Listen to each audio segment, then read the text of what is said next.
네, 안녕하십니까, 여러분. 네, 반갑습니다. 예. 자, 구몬리 작전 7부 맡고 있는 김동엽입니다. 자, 오늘 시장은 좀 이번 주 들어가지고 좀 꿀렁대고 그랬던 시장의 결정판으로 이 시장이 좀 형성이 되고 있는데요. 진짜 좀 상황이 이번에 한번 또 크게 역시 9월인가? 예. 이런 생각을 좀 하게 만드는 9월에 지금 거의 매매일수가 많이 남지는 않았는데요. 그동안 9월달 예상과는 다르게 꾸역꾸역 올라갔던 그런 포인트들을 굉장히 많이 까먹고 대번에 한 번에 쭉 내려오는 그런 시장이 열리고 있습니다. 아, 여러분들, 네, 감사합니다. 지금 먼저 9988로 인사를 주고 계신데요. 예, 어쨌든 인사하면서 시작하죠. 9988, 네, 감사합니다. 제가 어저께 주제도 하방 압력이 강화되고 있는데 매매 아이디어는 어디서 얻을까 이런 식으로 말씀을 드렸었는데요. 어제 밤에도 그런 얘기를 했었고요. 자, 지금 시장을 따져본다고 하면은 호재보다는 악재가 당연히 많이 돌출이 됐으니까 장이 크게 빠지는 상황이 나올 터인데 지금 만만치 않은 여러 가지 내용들이 갑자기 지금 엄청나게 부각이 되면서 시장 상황이 아주 녹록치 않게 대번에 상황이 좀 바뀌었거든요. 지금 호재야, 물론 대통령이 오늘도 귀국길에서 강조를 한 것처럼 상법 개정한다 이런 얘기는 계속 나온 거죠. 예. 다만 자사주 소각과 관련된 내용들이 이번 국회에 안 된다 이런 얘기들이 나와서 이게 연말 국회라든가 이렇게 좀 넘어간다는 얘기들이 나왔기 때문에 생각보다 이제 속도전이 좀 멈칫된다 이런 얘기들도 있는 와중이었고요. 그나마 호재라고 하면 오픈 AI라든가 이런 거 중심으로 해서 AI에 투자를 엄청나게 한다 이런 거였는데 이게 또 버블론으로 잠깐 변질이 되면서 무슨 돈 가지고 할 건데 에다가 또 엔비디아가 1000억 불 정도의 오픈 AI에 투자한다는 내용조차도 너네끼리 그냥 짜고 치는 거 아니야 이제 이런 식으로 해석을 하다 보니까 AI 버블로 다시 승화되는 그런 부분들이 일부 노출이 되고 있습니다. 그리고 여기 지금 잔뜩 악재 쪽에다가 글 써놨는데요. 금리 인하 불확실 내용도 있고 관세 노이즈가 오늘 엄청나게 영향 주고 있죠. 역시 또 증시가 많이 올랐다라는 것 자체에 대한 얘기, 그리고 연휴가 이제 다음 주 이 시간이면 연휴가 돌입이 되는데 남은 날짜 별로 없는데 이제 제가 생각하기에도 거의 역대급으로 오래 쉬잖아요. 매매일수로 5일 정도 쉬고 그 다음 주 금요일 날 열리니까 그 사이에 또 어떤 일이 이러면서 이제 불확실성이 증대됐다 이렇게 얘기를 합니다. 자, 지금 시장은 많은 조금 불확실하거나 리스키한 얘기들이 한꺼번에 등장을 했다라고 보시면 되겠고요. 제가 우선순위라고 말씀드리는데 이게 금리 인하라는 부분이 이번에 연준에서 어렵게 금리 인하를 했지만 파월이 기자회견에서 얘기했거나 최근에 또 다른 자리에서 얘기했듯이 추가적인 금리 인하가 그렇게 빨리 필요하지 않다 이런 얘기들. 근데 오늘 그 경제지표라든가 고용지표로 또 그런 부분이 또 약간 뭐라고 할까 증거라고 할까요? 고용지표가 더 나빠지지 않는다라든지 2분기 GDP 확정치가 생각보다 높게 나와가지고 경기도 꺾이지 않는데 금리 인하를 왜 빨리 해야 되는데 이런 게 이제 힘을 더 얻는다 이거죠. 파월의 얘기가 먹힐 수 있다라는 것 때문에 오히려 이제 금리 인하를 빨리 못하면 기대했던 연말까지 50bp 더 내려야 되는데 내년에 3번 더 내려야 되는데 이런 이제 전도표가 훼손될 수 있다라는 우려감 이런 것들이 일단 하나의 축이라고 보고요. AI에 대해서는 이제 경쟁을 하는 것처럼 보이는데 그게 결국은 버블이다 이렇게 해석을 하는 부분이 있고 증시 과열이죠. 사실 이거는 1, 2주 전부터 나온 건데 목에 찰 정도 이상으로 지금 증권시장 통해 가지고 레버리지 또 그 B2라고 하는 게 거의 사상 최대 수준만큼 올랐다. 이럴 때 항상 과열이라는 얘기도 나오고 또 거기서 또 일부 노이즈가 나오고 이런 것들이 있죠. 오늘 관세 얘기예요. 제가 봐선 관세가 제일 오늘 중요한데, 그러니까 오늘 시장 내리는데 여러 가지들이 다 골고루 역할을 하고 있는데 제가 봐선 관세가 한 70%쯤 역할을 하는 것 같습니다. 사실 여러분들한테 제가 좀 오해를 살지도 모르겠지만 1, 2주 전에 제가 파리로 나가서 얘기하고 나서 한번 댓글이 되게 이상하게 달린 적이 있었거든요.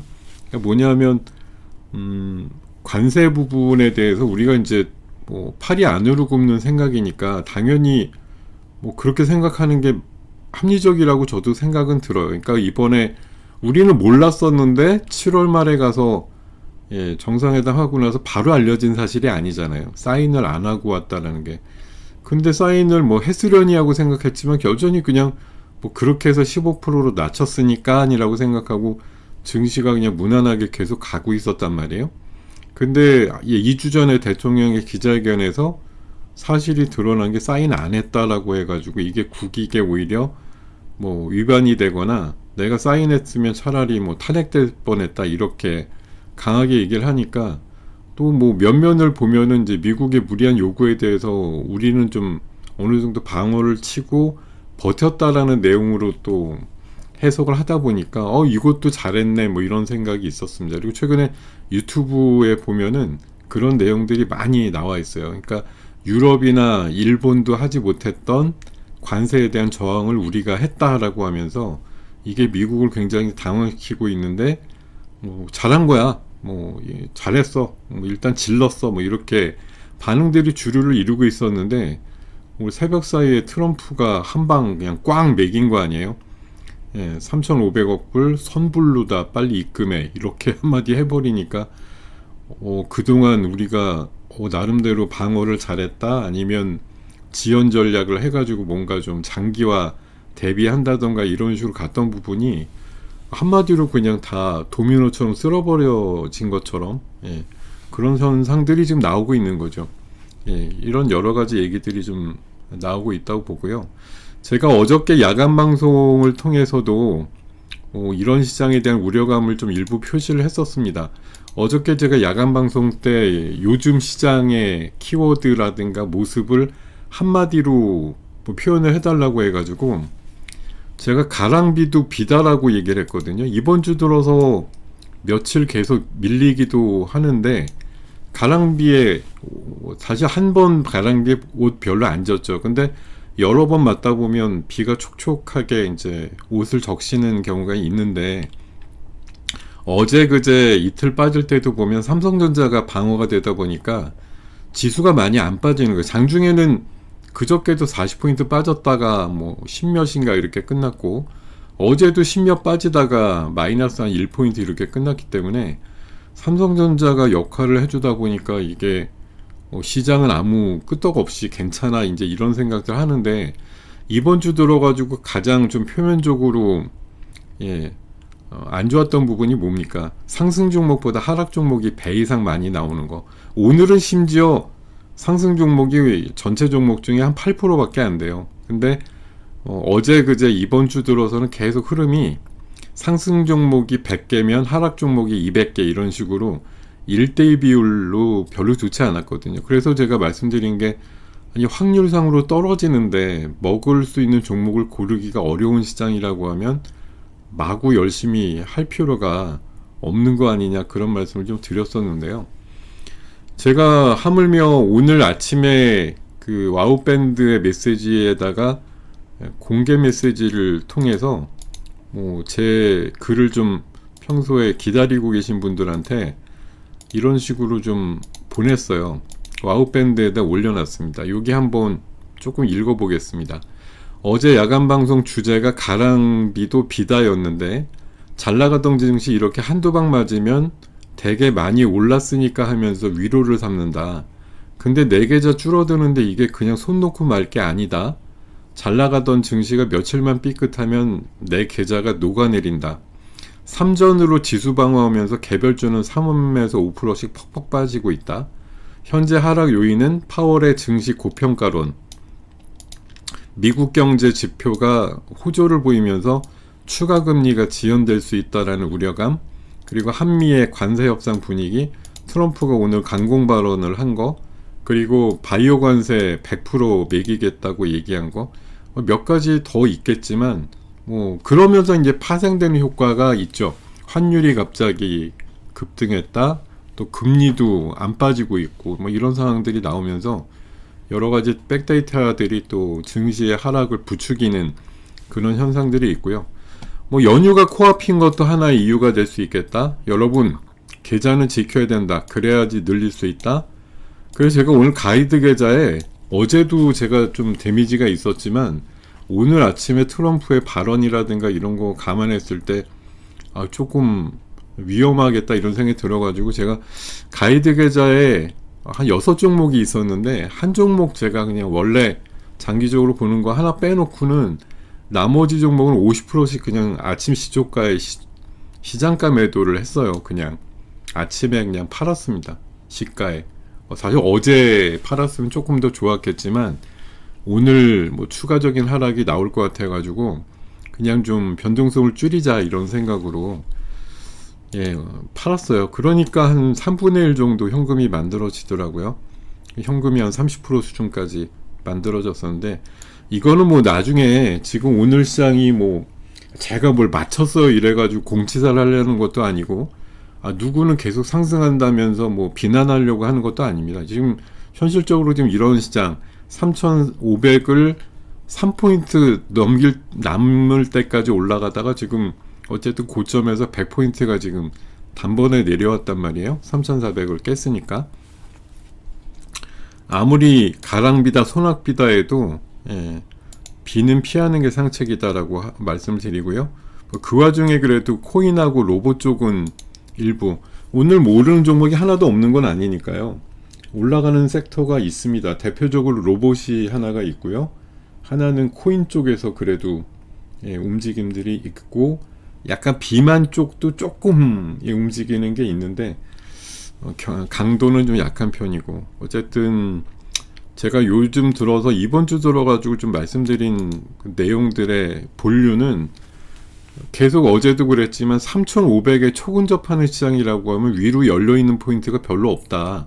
속도 조절론이 필요하다. 왜냐하면 정부도 계속 상법 의지도 있고 그렇지만 이번에 샴페인 다 터트려 버리면 내년도 초반에 지방선거랑 내후년 정도 이후에 이제 나올 또 정권의 재창출일 때 사실 지수가 미리 가서 고점 치고 내려오는 형국이면 정치 지형상으로 아무래도 불리하죠.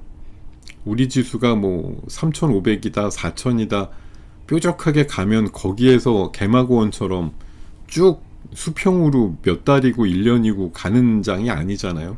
어느 순간 도달이 뾰족하게 되면 그 다음엔 에베레스트 산처럼 쭉 올라갔다 쭉 내려오는 그런 시장은 지수 겸 종목들의 주가에서 많이 확인이 되실 거기 때문에 이게 속도 조절해서 올라가는 게 필요한 관점이기도 하고 지금 2200에서 3500까지 1300포인트 거의 지수로 보면 50%가 넘게 올랐죠. 남아있는 포인트가 설사 연말에 4000을 간다 그래도 3500에서 500 더 올라가 봐야 15%입니다.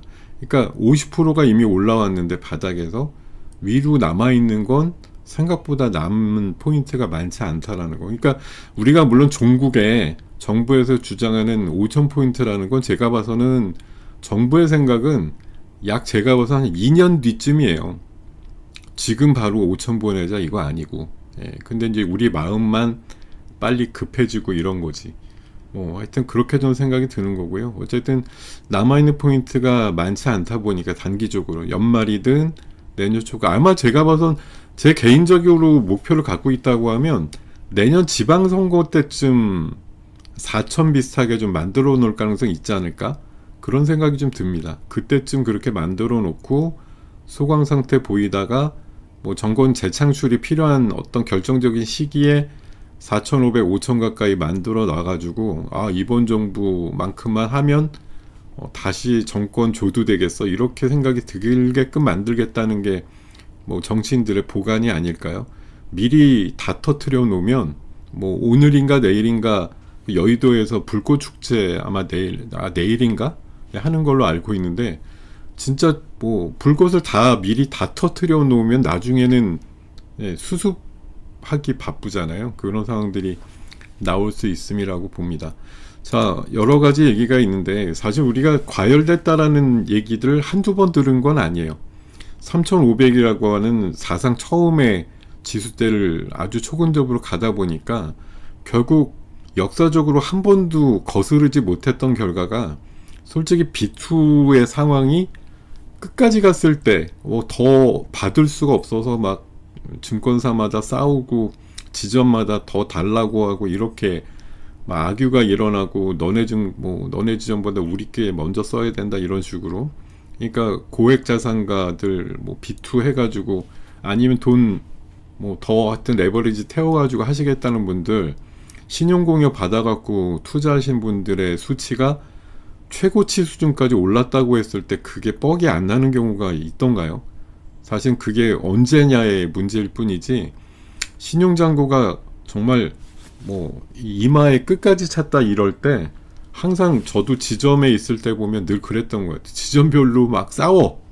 우리 한도가 얼만데 좀 더 달라고 막 본사 요청해가지고 지점마다 막 싸울 때 있잖아요.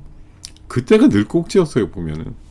그리고 하다못해 제가 며칠 전에도 말씀드렸지만, 삼성전자 8만원, 9만원 정도 목표가, 그것도 한 5, 6만원 할 때, 그렇게 세웠던 애들이 8만원 넘으니까 막 10만원, 11만원 이렇게 상향시키고 목표가 막 키울 때, 이럴 때가 진짜 위험한 시기라고 말씀을 드렸던 거 기억나실 거예요.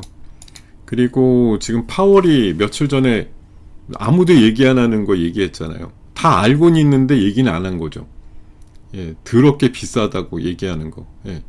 더럽게 비싼 걸 모르는 거 아닌데 굳이 좋은 게 좋은 거라고 누가 그렇게 막 대놓고 얘기 안 하는데, 파월이 얘기를 했죠. 주가가 상당히 고평가됐다고. 그 덕분에 지금 나스닥이 3일째 빠지고 있습니다. 그리고 기준금리에 대해서도 너무 빨리 내릴 생각이 없다라고 얘기를 했는데, 오늘 발표된 그 2분기 GDP 확정치랑 주간 실업수당 청구 건수 보면 파월의 얘기가 그렇게 수긍이 안 되는 것도 아니에요. 경기가 나쁘지 않은데 금리를 막 내리라는 게 이제 트럼프의 요구입니다만, 생각보다 그렇게 빨리 내릴 생각 없는 게 파월의 지금 의중이라는 건 다시 한번 확인이 된 것 같습니다. 자, 그리고 AI 거품에 대한 부분인데요. 이게 겉으로 보면 엔비디아와 또 오픈 AI 간에 저렇게 1,000억 불 정도의 투자, 이렇게 긍정적으로만 보이는 것처럼 보이는데, 저게 오히려 AI 거품이다 이렇게 얘기를 하는 거예요. 한마디로 대규모 투자로 수요를 인위적으로 유지하려고 한다, 그런 거죠. 오픈 AI가 돈이 없어서 엔비디아 칩을 못 살 판국인데, 1,000억 불 투자할 테니까 그걸로 우리 거 칩을 사다오, 이런 식의 일종의 순환 경제라고 할까? 이 안에서 돈이 그냥 계속 도는 그림? 이거 옛날에 그 AI 전에 닷컴버블 나올 때도 가끔 나왔던 현상이라고 하더라고요. 되게 잘 나가는 회사가 좀 못 나가는 회사한테 돈 빌려주고 우리 거 매출 일으켜줘 이렇게 얘기한 다음에 얼마 안 지나서 큰 버블이 터졌다고 얘기하는데, 글쎄요, 엔비디아가 뭐가 지금 아쉬워서 이러고 있는지는 정확히 알 수 없으나, 저렇게 빌려주거나 아니면 투자하면서까지 자기네 칩을 사달라고 얘기하는 것 자체가 약간 이제 모순이다 이런 얘기를 하는 겁니다. 그래서 AI 생태계 순환적 구조를 보여주는 불길한 신호다 이렇게 평가를 하는 경우도 있었고요. 오늘은 제가 봐서는 가장 무서운 문장은 이건 것 같아요. 트럼프가 선불로 내야 된다. 선불금. 그러니까 일본도 어쨌든 최근에 사인해가지고 5,500억 불을 어떤 울며 겨자 먹기로 지금 내게 생겼는데, 한국은 어쨌든 사인 안 했으니까 당장 집행은 안 될 수준이고, 대통령이 엊그저께 미국의 재무장관 만나서도 한국과 일본은 다르다 이러면서 통화 수합도 안 해주는데 우리가 갖고 있는 외환보유고의 약간 80% 수준을 어떻게 대번에 미국에다 갖다 지불을 하느냐, 이런 거에 대해서 꽤 합리적으로 따지셨다고 전 생각을 하는데, 그게 이 미친놈들한테는 안 통하는 거죠. 상대방이 정신이 제가 봐선 그냥 또라이 짓을 하고 있는데 여기에 합리적인 게 먹히나요? 사실 나도 그냥 쌍또라이가 돼서 또라이끼리 부딪혀서 뭐 더 큰 또라이가 이기는 경우가 있긴 하겠는데, 이게 제가 봐선 이번 정부의 방식이나 이런 게 크게 정도에서 벗어났다고 생각은 안 해요. 이게 뭐 정치적으로 전 해석을 굳이 할 필요는 없다고 생각되는데, 진짜 우리한테 우리 기업이나 우리나라 뭐 외환보유국가 마르게 생긴 어떤 정책을 그냥 뭐 관세 25%가 무서우니까라는 전제로 무조건 사인을 해야 된다고 생각은 안 합니다만, 어쨌든 그렇게 버틴 결과가 이게 우리가 바라는 대로 미국이 수긍을 해줘가지고 투자 방식이라든가 이런 거에 있어서 일본과는 좀 궤를 다르게 하면 좋은데, 그게 아니고 그냥 트럼프의 저런 뭐랄까 우격다짐 이런 게 그냥 오늘 또 한 번 밝혀진 거고, 또 자동차 관세에 있어서 어쨌든 유럽과 일본에 대해서는 15%를 특히 8월 초로 그 소급해가지고 적용까지 하는 걸로 발표를 하다 보니까 우리나라 관세가 이제 상대적으로 세 보이는 현상이고, 심지어 제가 봐서 진짜 상또라이는 저 상무장관인 러트릭이란 사람 같은데, 우리나라 3,500억 풀에서 조금 더 늘리면 안 되냐고 뭐 그런 요구까지 최근에 했다 그래서, 진짜 제가 봐선 뭐 이런 말씀드리면 여러분들 뭐 웃기려고 하는 것도 아니고 여러분들이 무슨 호응을 받으려고 하는 것도 아니지만 진짜 상또라이들 만났다 이런 생각 진짜 듭니다. 그냥 또라이한테 이게 뭐 말이 통해야 말이죠. 하여튼 그런 부분들 같은 게 좀 어렵네요. 저 영어, 중국어, 일본어는 지워라. 생판 쓸데없는 얘기다 저거. 지워주세요. 저분 최근에 좀 저 할 때 보면은 멘트의 수위가 제가 보건데 아슬아슬해요. 한 번만 비슷하게 얘기 나오면 영구 삭제해버리고 내보내고 들어오지 않는 걸로. 별로 도움이 안 돼.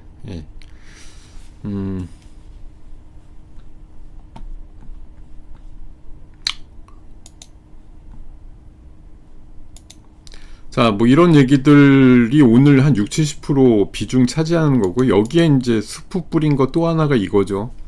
원문으로 갖고 나왔는데, 트럼프가 자기 그 SNS에다 올려가지고 10월 1일까지 현재로 그 땅 파거나 공장 만들지 않는 바이오 기업에 대해서는 100% 관세, 이렇게 얘기를 하니까 이게 참 당황스럽죠. 원래는 이 인간이 처음에 한 1년 정도는 저율 관세 얘기하고 나서 1년 있다가도 뭐 공장 안 짓고 있으면 관세 세게 매길 거야, 이렇게 반도체나 제약에 대한 부분들을 원래 좀 얘기를 해왔는데, 갑작스럽게 오늘 발표된 걸로 보면은 날짜도 많이 남지도 않았어요. 지금 일주일밖에 안 남았는데 10월 1일까지 공장을 짓는 거를 시작을 안 하고 있으면 100% 관세다 이러니까, 뭐 제가 봐선 이거 완전히 진짜 뭐 어떻게 이거 참혹한데. 그러니까 이거 보니까 딱 생각나는 게, 그나마 진짜 셀트리온이 1112 공장 4,600억에 샀다 그러더니 그게 신의 한 수다. 셀트리온이 잘했네.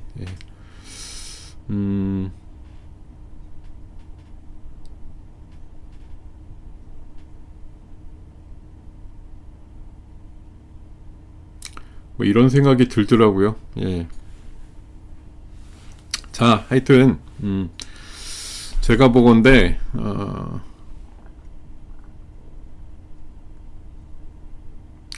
근데 이게 국제조폭성인데 이걸 누가 제어를 하거나 말릴 수가 있느냐라는 거예요.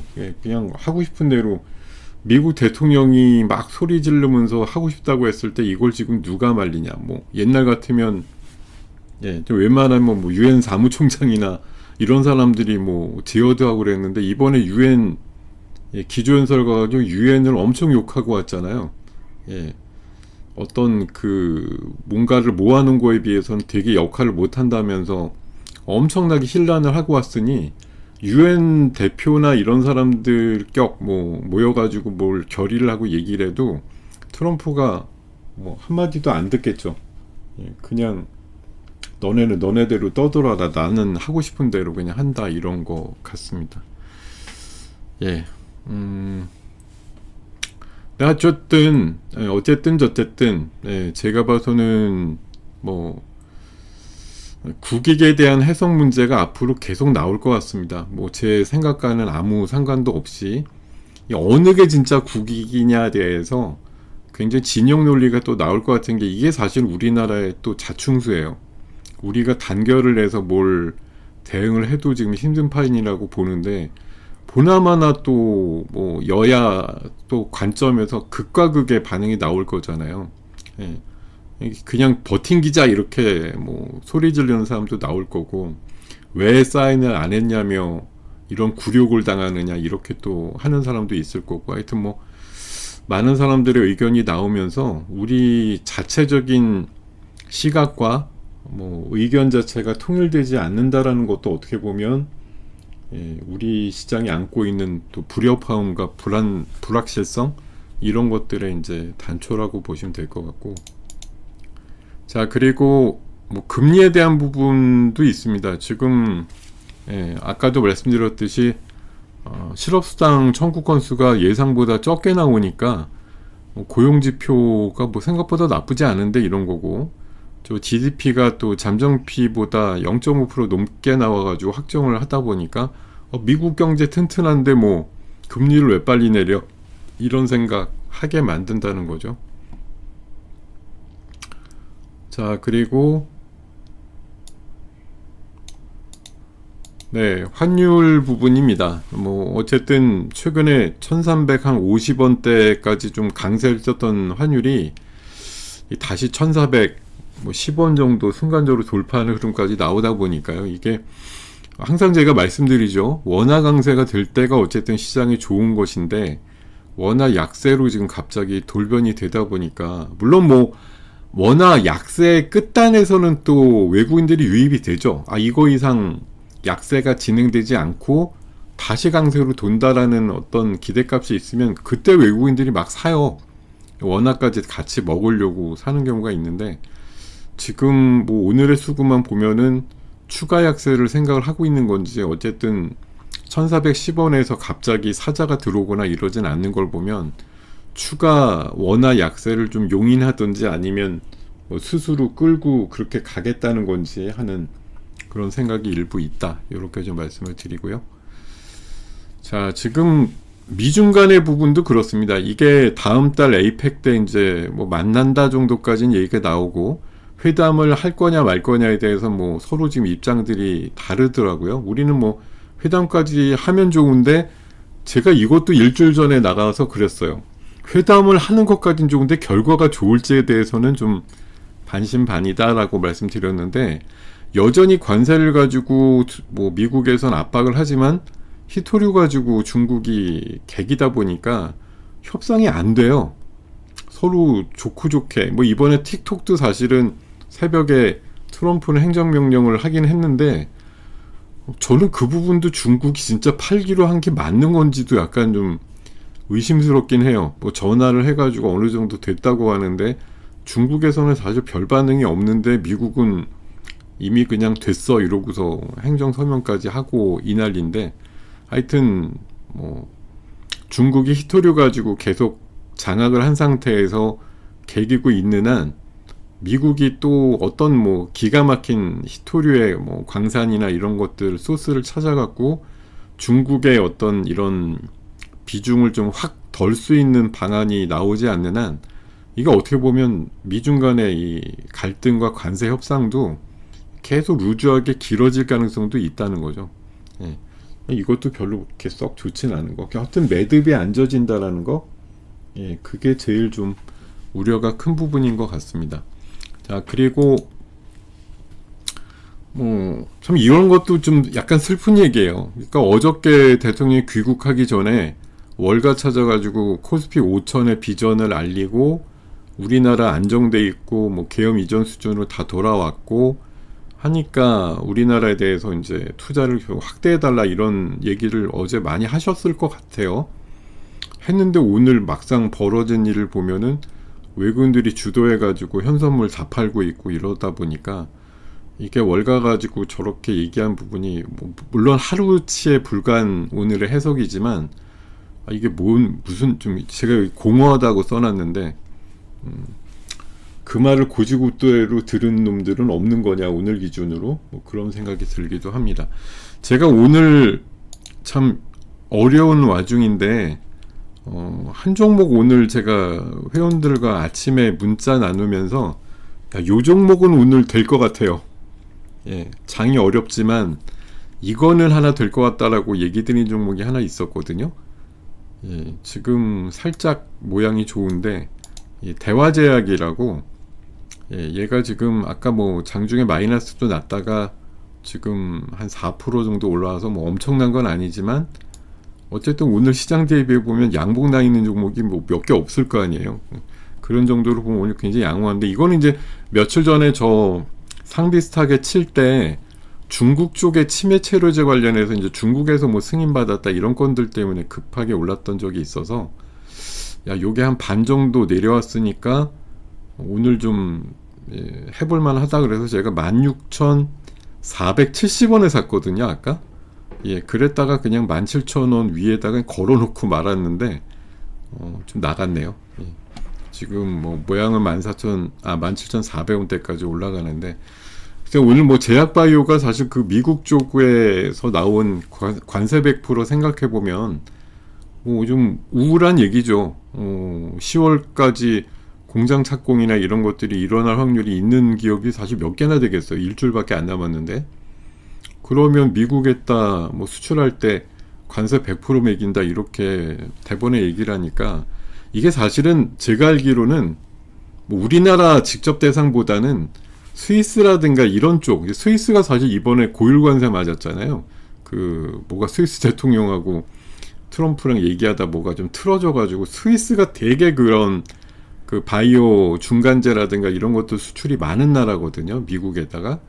근데 아마 제가 보기엔 스위스를 대상으로 한 것 같긴 하지만 어쨌든 유타는 우리나라도 좀 있는 거죠. 우리나라도 뭐 중간재 수출이 좀 있는 편이니까 뭐 그런 부분이긴 한데 근데 또 생각보다 개별 단위로 가보면은 아주 크지 않은 뭐 제약주나 이런 애들이나 뭐 그런 기업들은 사실 뭐 미국에 그렇게 뭐 수출 비중 자체가 크지 않은 기업들도 꽤 있을 거예요. 그러니까 생각보다는 뭐 아주 대형주 이런 거 아니면은 별로 영향이 생각보다는 없을 수도 있다는 생각도 들긴 합니다. 어쨌든 뭐 제약바이오의 기본 컨셉으로 생각했던 초기 관세 비율은 생각보다 너무 높게 지금 부과가 된 거 이런 부분이 좀 부담이 전반적으로는 된다고 볼 수는 있겠죠. 자, 이런 말씀까지 드리고요. 자, 12시 3분 정도 지나고 있는데 자, 시장이 80포인트까지 밀리고 있습니다. 이거 사실은 제가 3,500을 넘기면서 한 100포인트 정도 올라가는 장이 나오면 원래는 웬만하면 빨리 빠져나오세요 이렇게 말씀드렸던 컨셉이었는데 플러스 100을 보기 전에 참 재수없는 소리 같지만 마이너스 100을 먼저 보게 생겼습니다. 지금 아까 몇 가지로 말씀드렸던 이 뭐 관세, 환율, 뭐 수급적인 거, 또 금리 부분 뭐 이런 여러 가지 한 대여섯 개만 굵게 나오는 얘기들 합쳐서 이게 쓰나미처럼 삼각 파도를 일으켰을 때 우리 시장이 뭐 2,300~400대라고 하면 더 놀랄 것도 없어 이러겠지만 3,500 지수잖아요.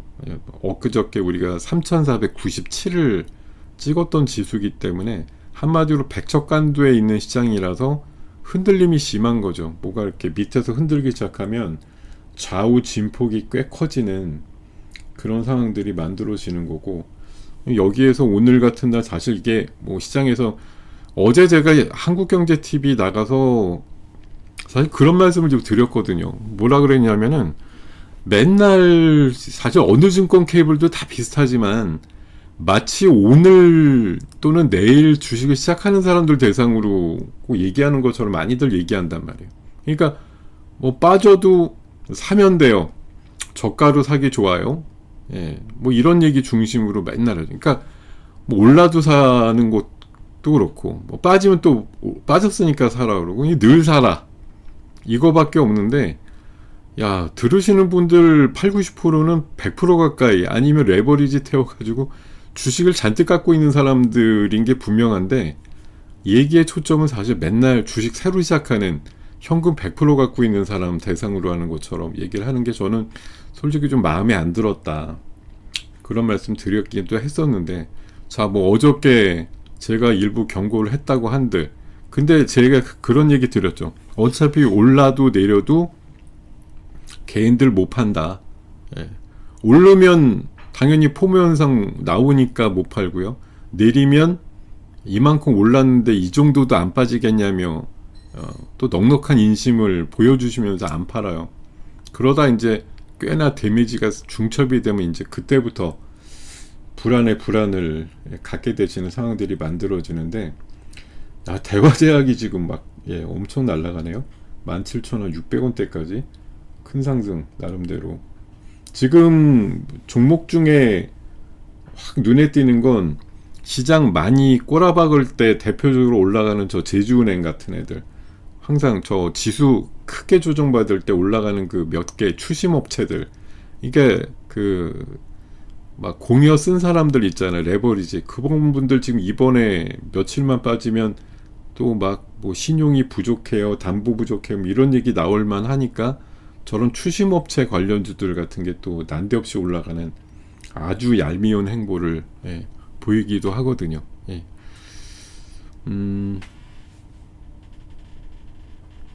사실 지금은 오늘이 좀 당황스럽고 많은 재료들이 중첩이 돼서 나오긴 했지만, 개인들이 아직 한 70조가 넘는 뭐 예탁금 수준도 그렇고요. 사실 많이 빠지기 전에 버틸 수 있는 힘은 꽤나 갖고는 계세요.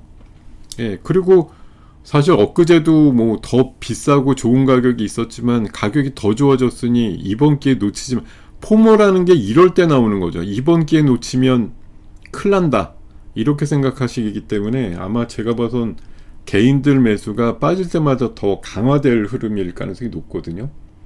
그 시장에 돈이 없는 것도 아니고. 그래서 이제 지수가 어느 정도 방어를 하면서 빠질 거라고 얘기를 하는데, 개인들만 잔뜩 사는 장은 사실 개인들이 사면 살수록 계속 빠진다라는 건 자명한 사실입니다. 오늘 제가 봐선 코스닥하고 코스피가 조금 그 포인트가 달라요. 코스닥은 이미 21선까지 내려왔는데 코스피의 21선은 조금 위에 있죠. 아직 밑에 있죠. 3340선 이 정도 돼야 돼요. 지금 코스닥은 이미 21선까지 이미 타치가 됐어요.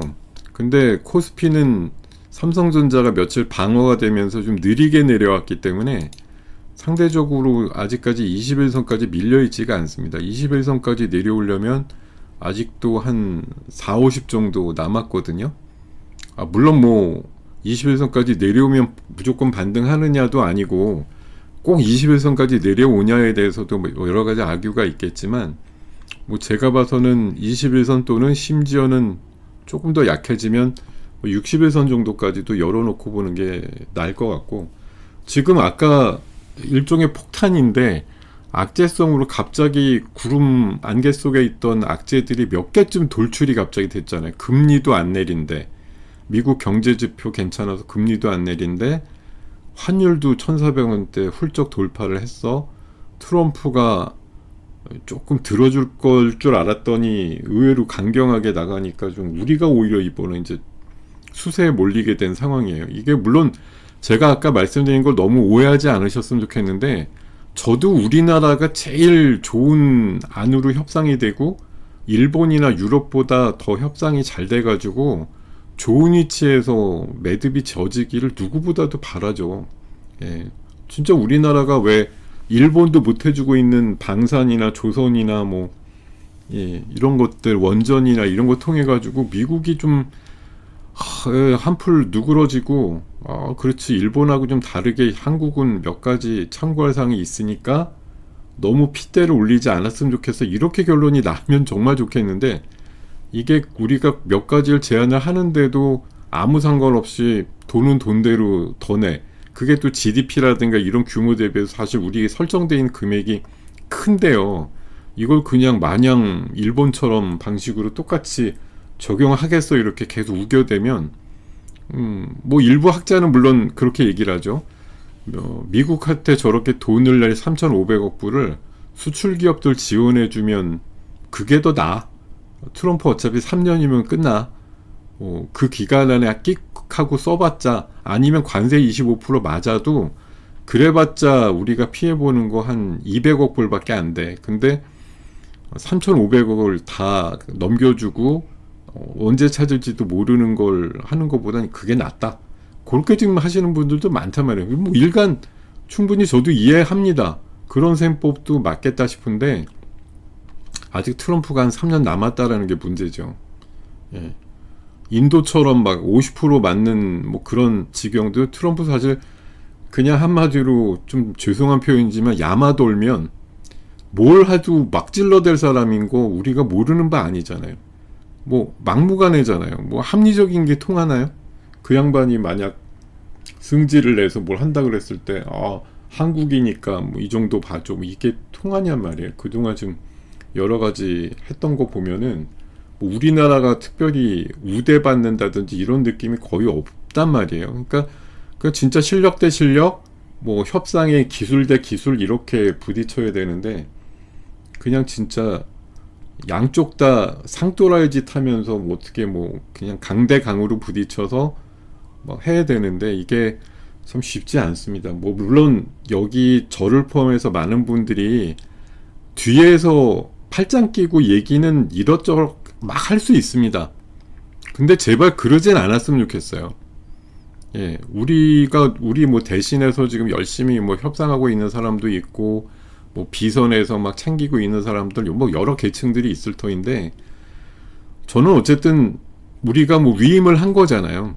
예, 어떻게 하든지, 뭐 표로서 어쨌든 인정을 해서 그렇게 전면에 나서서 하는 사람들이 뭐 적어도 그렇게 막 적어도 우리나라한테 엄청난 피해를 입으면서까지 그렇게 안 하겠다고 하는 그 말 자체를 믿고서 좀 응원을 해주고 했으면 좋겠다는 생각이 들 뿐, 사실 지금 이게 어디가 잘했고 못했고 이런 걸 따질 때는 아닌 것 같은데, 하여튼 시장이 좀 어지럽다. 시장이 계속 밀린다라고 하는 건 그만큼 불확실성이라는 걸 우리 스스로가 인정을 하고 있는 거거든요. 지수가 왜 밀리겠어요? 열심히 야 이게 이렇게까지 밀릴 일이 아니다 그러면 지수가 안 밀릴 만큼 막 방어를 해야 되는데, 방어를 하는데도 더 센 놈들의 매도가 나온다라는 건 뭐 모처럼 인버스 고퍼스 2500부터 치신 분들 입장에서야 오늘 장이 너무 반갑겠습니다만, 오히려 이제 고퍼스 인버스가 더 횡행할 수도 있고, 야 이참에 한번 제대로 밀어서 뭐 한 3000까지 밀리는 거 생각하고 한번 밀어보자 뭐 이렇게 하시는 분들도 있을 거고요. 녹록치 않습니다. 지금 삼성전자가 3.6% 빠지고 하이닉스가 5% 빠지는데 뭐 시장 지금 여기서 어떻게 돌까요? 이렇게 생각하기가 좀 어려운 상황이고, 달랑 200여 개 올라가는 상승 종목에서 뭐 대단한 반전을 느끼기에는 좀 어려운 시장 아니냐, 그런 생각이 좀 많이 들어요. 자, 하여튼 뭐 이런 상황인데요. 글쎄요, 여기서 할 수 있는 건 일단은 제일 개인들이 할 수 있는 최선의 방책은 변동성을 줄이는 겁니다. 제가 아까 오죽하면 아침 시가에 갖고 있는 포트폴리오의 대부분에서 그냥 시장가를 50%를 매도를 했을까요? 뭐 저는 그것도 잘한 것도 아니에요. 매도를 하려면 엊그저께 좀 덜 빠질 때 했어야 맞겠죠. 오늘 뭐 이미 많이 떨어지는 걸 목도하면서도 그래도 더 빠지는 게 싫으니까 이라는 생각으로 일부라도 좀 정리를 한 거거든요. 뭐 지금 아까 아침에 정리한 것보다 오른 애도 있습니다. 아이러니하게 아침 시가보다 지금 5, 6% 오른 애도 있어요. 제 종목 중에. 이런 건 왜 아까 다 인정사정 안 봐주고 깠냐 이렇게 보면은 아쉬운 것도 있죠. 근데 대부분은 아침 시가보다 다 약해요. 아침 시가보다 약한 애들이 대부분입니다. 그래서 아까라도 그냥 까니까 일단 30% 현금 만들어 놓으니까 차후 바닥치고 언제쯤 반등은 또 할 거고, 새로운 희망이 생길 때 어떻게든 담자 이럴 때 유리하겠지라고 생각하고 견디고 있는데요. 어쨌든 시장이 과열됐다 아니면 앞으로도 이번 장 아니더라도 앞으로의 장에서 또 이렇게 걱정들 하고 있지만 또 며칠 지나서는 해벨레 하면서 또 시장 여전히 괜찮았어 이렇게 결론이 날지도 모르겠습니다. 근데 다만 제가 한 30여 년 보면서 시장을 느끼는 건 특히 우리나라 긴 연휴 앞뒤 시장이 좀 많이 다르다라는 거. 그러니까 지금 연휴 일주일이나 쉬는 연휴가 다음 주에 열리는데 적어도 지금 오늘 포함해서라도 쳐도 시장은 지금 너무너무 한 6개월 동안 계속 좋았기 때문에 연휴 이후에는 시장 성격이 좀 바뀔 것 같다라는 생각이 좀 들기도 하고요. 9월이라는 게 사실 지금 누적돼 있는 9월의 수치만 보면 평소에 9월과는 물론 다른 게 맞는데 적어도 이번 주부터 해서 연휴 코앞에 둔 다음 주 초반까지의 모습은 이거 9월이라는 게 이래서 9월이구나 이런 생각을 또 할 수도 있을 법한 그런 상황이 아닌가 생각이 들고요.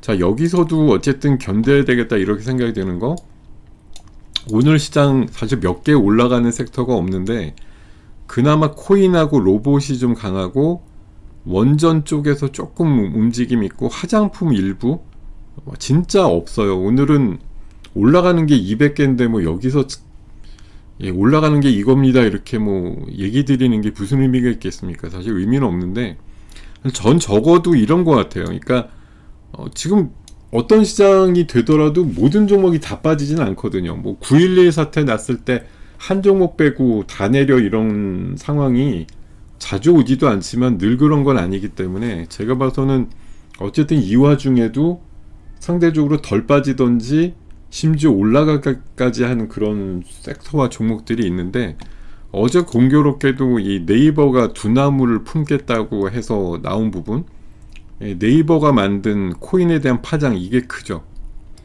이게 큽니다. 제가 어저께 약간 이것도 좀 내부 정치적으로 해석을 했었는데, 자, 이번 정부의 요직에 네이버와 LG 출신들이 많이 포진하고 있지 않느냐. 근데 지금 시장에서 오늘 센 유의한 섹터가 코인하고 로봇인데 뭐가 중심인지 봐라. 네이버가 중심이고 네이버가 두나무 먹겠다고 한 그 포인트를 가지고 코인 쪽이 그래도 선방하고 있고, 로봇도 보시면은 지금 로보티즈가 또 8% 올랐죠. 로보티즈가 어디 소속입니까? LG 소속이잖아요. 작년까지만 해도 LG 계열은 하나도 재미없었어요. 로봇주도 재작년 레인보우 막 날아갈 때 로보스타, 로보티즈는 정말 안 간 종목의 대표주? 이럴 정도로 안 갔는데 올해 지금 새 정부 구성되고 나서 보세요. 로봇주 중에 뭐가 제일 잘 가요? 다른 종목 있지만 로보티즈 상승률 엄청나지 않습니까? 다른 로봇주 안 갈 때도 로보티즈 혼자 갔어요. 이번에 로보스타까지도 좀 움직이고 있는 상황이고, 물론 오늘 에브리보트 세고 좋습니다만, 제가 우선 이번 그 정부의 구성에 있어서의 어떤 그 주요 인물들의 포지션 같은 것들이 시사하는 바가 있다는 거죠. 네이버 출신, LG 출신 이런 것들이 보여주는, LG도 사실 그런 과학 쪽의 장관이라든가 이런 사람들 거의 그 LG 로봇 쪽 사람들 와갖고 하고 있고 그렇기 때문에 어쨌든 그런 의미 같은 것들을 내심 좀 고려해 보시는 것도 그런 것 같아요. 그래서 제가 생각이 네이버가 이번에 보면 신성장 동력으로 꼽은 게 스테이블 코인하고 웹툰이라고 하는 보고서가 엊그저께 나온 게 있거든요. 그래서 이제 스테이블 코인은 두나무로 만약 됐다고 하면, 최근에 디즈니가 네이버 웹툰 2% 투자한다 이런 얘기들도 있었던 것처럼 웹툰 분야도 잘 보셔야 되는 게 맞는 것 같다고 생각이 듭니다. 스테이블 코인도 지금 어쨌든 네이버가 뛰어드니까 오늘 이 어려운 장에서도 코인주들은 상당히 그래도 선방하고 있거든요. 제가 대표적으로 아유, 제가 진짜 억울하기 짝이 없습니다만, 이거 보세요. 제가 지난 일요일 날 그 특강을 했었는데요. 유료 특강. 여기에서 이제 9월달, 10월달 좋은 종목 한 예상주 7개를 말씀을 드렸는데, 예, 그 중에 하나가 이거였단 말이에요. NHN KCP. 예, 근데 어제 오늘 어떻게 됐습니까? 어제 오늘만 합치면 한 40% 올랐나요? 예. 그런 정도로 이번에 뭐 피지사 1등이기도 한데 네이버가 두나무랑 합치게 뭐 그러니까 그런 교환해서 뭐 지분 나눠 가지고 이렇게 되었을 때 얘의 역할이 또 생길 거다 이런 또 보고서가 어제 나오기도 했거든요. 그러니까 이런 강세들 나오는 것도 보면은 어쨌든 왜 정부 정권마다 보면 유야무야 좀 예, 수혜를 받는 그룹이 늘 존재했었잖아요. 그죠? 옛날부터 쭉 따져보면 어느 정권 때 어느 예, 그룹이 잘 나갔다 이런 게 통설적으로 보면 있었다고요. 제가 봐서 이번에 뭐 의외로 네이버랑 LG 쪽이 좀 잘 나갈 것 같은 그런 느낌 아닌 느낌이 있다라는 거 예, 생각이 든다 이런 말씀 드립니다.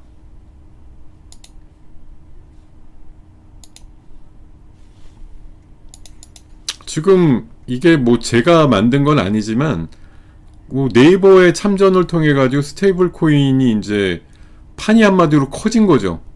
예, 그렇게 되니까 관련주로 오늘 네이버, 뭐 헥토 파이낸셜, KG 이니시스, NHN, KCP, 쿠콘 이런 것들이 이제 주요 좀 핵심주라고 이렇게 얘기하는 그런 방송의 자료가 있었는데 이런 것들이 오늘 센 것 같아요. 네, 이런 것들이 센 게 맞는 것 같고 네이버라는 거물급이 들어왔다라는 네, 그게 좀 내용이 큰 것 같고요.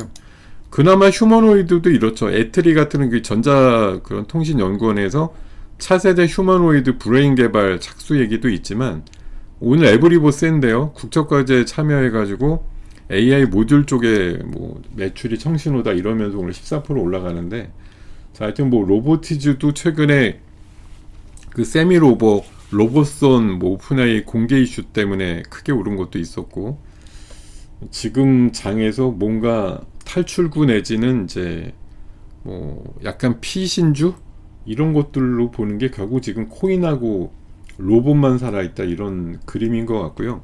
물론 이제 다음 주 월요일부터 예, 무비자 시작이 되기 때문에 예, 무비자 관련해서 뭐 여러 가지 뭐 인바운드 관광객 관련주들 일부도 조금 오늘 그래도 뭐 다음 주 월요일을 겨냥한다고 하면 그래도 좀 기대값을 갖고 있어야 되는 섹터가 아닌가 싶고 야, 제가 웹툰 쪽 이제 MBT라는 종목을 어저께 갖고 있다가 팔았는데 야 오늘 더 올라가네.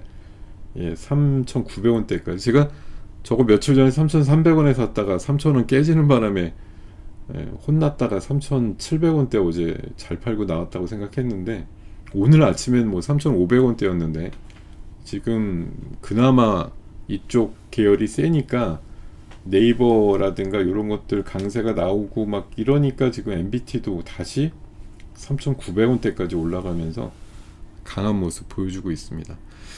자, 시장은 지금 여전히 3,380대까지 80포인트가 넘게 지금 밀리고 있고요.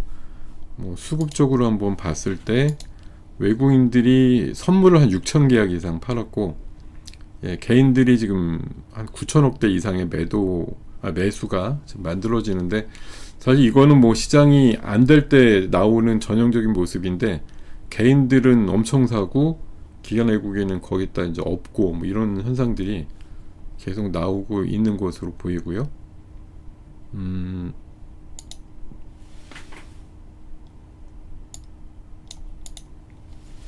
또 하나 뭐 힌트가 된다고 하면은 일동제약이 다음 주 월요일 날 비만 당뇨 신약 관련된 임상 일상에 대한 탑라인 결과 발표 예정이 있어요. 뭐 글쎄 이게 모아놓고 결과가 없습니다 이렇게 할 거면 저렇게 대규모로 IR도 안 할 것 같은데 뭐 일동제약 같은 거 다음 주 월요일 날 오전 10시에 저런 설명회 같은 게 있으니까 뭐 기대값을 갖고 보면 조금 낫지 않을까 그런 생각. 뭐 일부 현금이 있어서 내가 어디론가 피신하고 싶다고 하면은 지금 봐서는 뭐 예, 재료가 있는 일부 제약주 같은 것들이나 아니면 로봇주, 뭐 그나마 코인주 이런 게, 근데 비중을 뭐 너무 담으실 필요도 없이 그냥 내가 뭐 자금을 놀리느니 이쪽에 가서 한번 살포시, 뭐 시장도 약세인데, 이게 시장 약세일 때 나오는 현상이 뭐냐면은 강세 몇 개 종목밖에 안 올라가잖아요. 거기에 자금이 더 집중이 된다는 거죠. 그러니까 생각보다 많이 올라요. 뭐 별 재료도 없는데 갑자기 막 세게 오르는 애들 보면, 그게 다른 데서 튀어나온 자금이 그냥 지금 뭐 수급이 살아있든 재료가 그래도 살아있든 이런 애들 쪽으로 막 집중해서 몰리는 거예요. 그러니까 생각보다 세게 올라가는 그런 경향들이 나온다라는 것도 참고하시면 합니다. 자, 안타깝게도 지금 마이너스 90자까지 찍고 있습니다. 지수가. 예. 마이너스 90.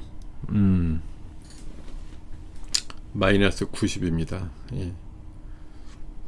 파실 때 먼저 말씀해 주신, 판다고 아까 와우밴드에 글도 올려놨는데, 예. 어떻게 더 빨리 얘기를 하지? 예. 제가 맡은 시간이 11시 반인데 9시에 판 거를 어떻게 얘기를 합니까 제가. 예.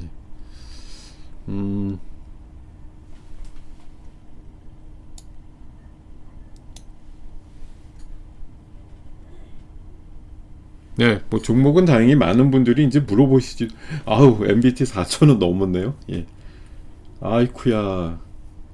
참, 어제 3,700원도 잘 팔았다 생각했는데, 오늘 좀 굉장히 빛나는 종목 중에 하나가 돼버렸네요. 예. 자, 지금 26분 가고 있는데요.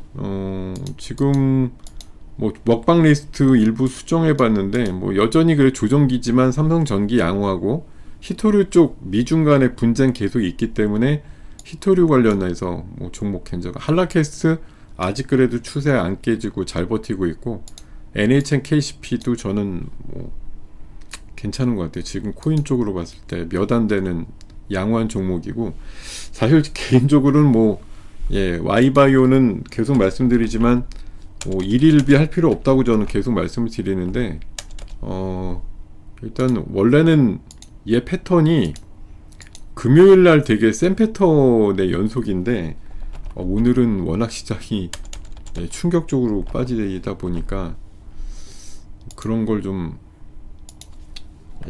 반응을 못하고 있어요. 아까 살짝 아침에도 플러스까지는 나왔었는데 오늘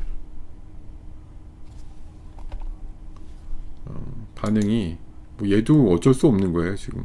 오늘 원래 추세가 안 무너지면서 보통은 4일 월화수목 조정받고 금요일날 양봉 세게 나오고 이런 흐름이었는데, 오늘 그 흐름이 깨졌어요. 오늘 원래 생각대로면 양봉이 좀 실하게 나오면서 올라야 되는데, 물론 뭐 오후에 드라마틱한 반전이 있을지 모르겠습니다만 얘도 하여튼 21선 그 전후까지 좀 밀렸습니다.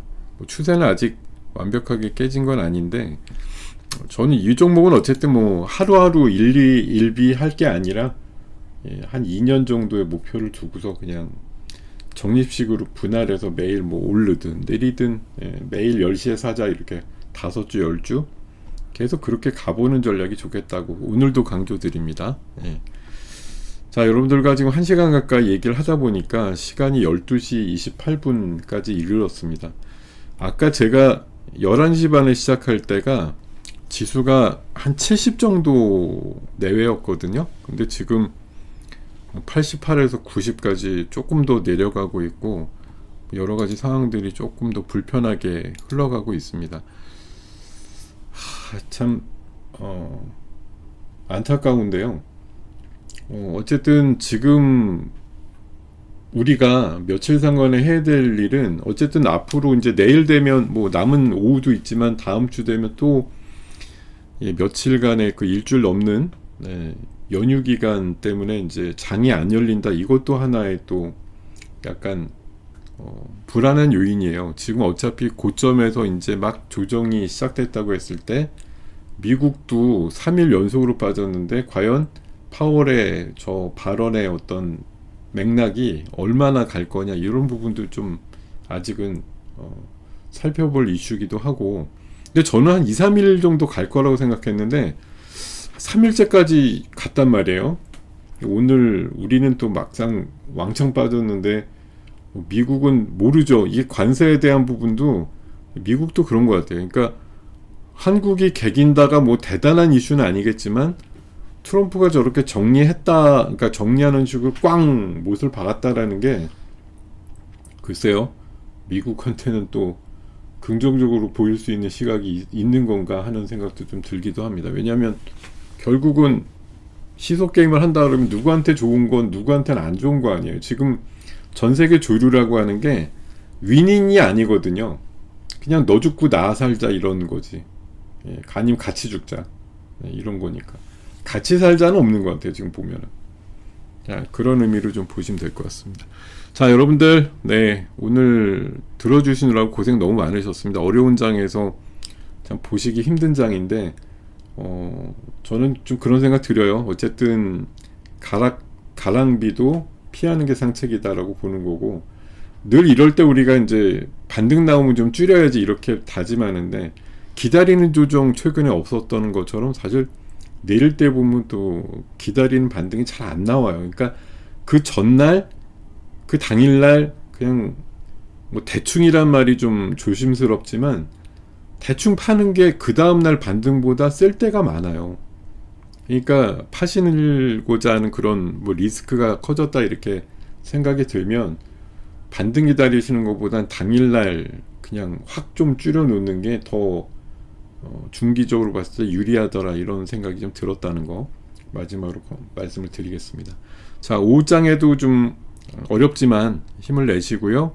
여러분들한테 약간 좀 변동성을 줄일 수 있는 어떤 계기가 마련이 되시거든 어쨌든 화마는 좀 피하는 게 상책이다. 개인들이 뭐 내가 1조 2조 가지고 핸들링하는 거 아닌 이상은 시장을 이겨낼 수는 없단 말이죠. 시장이 가는 방향성 200개가 오르는 장에 2000개가 빠지는 장에서 내가 여기서 승리해 보겠다고 견디고 하는 거는 사실 되게 무모한 일이잖아요.